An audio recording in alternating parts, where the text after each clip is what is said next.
Hello, air ഫ്രയറിൽ ചോളം വേവിക്കുന്നത് കണ്ടാലോ?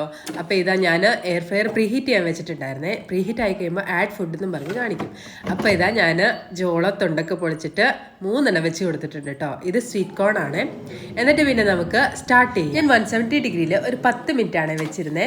അപ്പോൾ ഇത് ഒരു സൈഡ് കുക്കായി കഴിയുമ്പോൾ ടേൺ ഫുഡ് എന്ന് കാണിക്കും. അപ്പോൾ നമ്മൾ പോസ് ചെയ്തിട്ട് അത് ടേൺ ചെയ്തിട്ട് കൊടുക്കണം. എന്നിട്ട് വീണ്ടും നമ്മളത് ക്ലോസ് ചെയ്തിട്ട് സ്റ്റാർട്ട് ചെയ്യണം. അപ്പോൾ വീണ്ടും അത് കണ്ടിന്യൂ ആയിക്കോളും. അപ്പോൾ ഇതാ നമ്മുടെ ജോള ഇവിടെ റെഡി ആയിട്ട് വന്നിട്ടുണ്ട് കേട്ടോ. എത്ര പെട്ടെന്നല്ലേ കുക്കായത്. ഇനി നമുക്ക് ഇതിനകത്ത് കുറച്ച് ടേസ്റ്റ് കൂട്ടാനായിട്ട് കുറച്ച് മസാല കൂടെ ആഡ് ചെയ്യാവേ. അതിന് വേണ്ടി ഞാനൊരു പാത്രത്തിനകത്തോട്ട് കുറച്ച് മുളക് പൊടി, കുറച്ച് കുരുമുളക് പൊടി, പിന്നെ കുറച്ച് ഉപ്പ്, പിന്നെ കുറച്ച് നാരങ്ങ നീര്, ഇത് ഇത്രയും ഒന്ന് നന്നായിട്ട് മിക്സ് ചെയ്തിട്ട് ആ ചോളത്തിൻ്റെ മുകളിലിട്ട് അങ്ങ് തേച്ച് കൊടുക്കണം. എൻ്റെ പൊന്നോ, ഇത് കാണുമ്പോൾ തന്നെ വായിൽ വെള്ളം വരുന്നുണ്ട് കേട്ടോ. എന്നിട്ട് അങ്ങോട്ട് കഴിക്കണം. എന്താ ടേസ്റ്റ് എന്ന് അറിയാമോ? പിന്നെ എയർ ഫ്രയറിനെ പറ്റി ഒരു ഡീറ്റെയിൽഡ് ആയിട്ടുള്ള വീഡിയോ ഞാൻ ലോങ് വീഡിയോസിൽ ഇട്ടിട്ടുണ്ട് കേട്ടോ. അപ്പോൾ അത് കാണാത്തവരൊക്കെ ഒന്ന് കണ്ടു നോക്കണേ. ആ വീഡിയോയുടെ ലിങ്ക് ഈ ഷോർട്സിൻ്റെ താഴെയായിട്ട് തെളിഞ്ഞു വരും കേട്ടോ. അതിൽ ക്ലിക്ക് ചെയ്താൽ മതിയേ.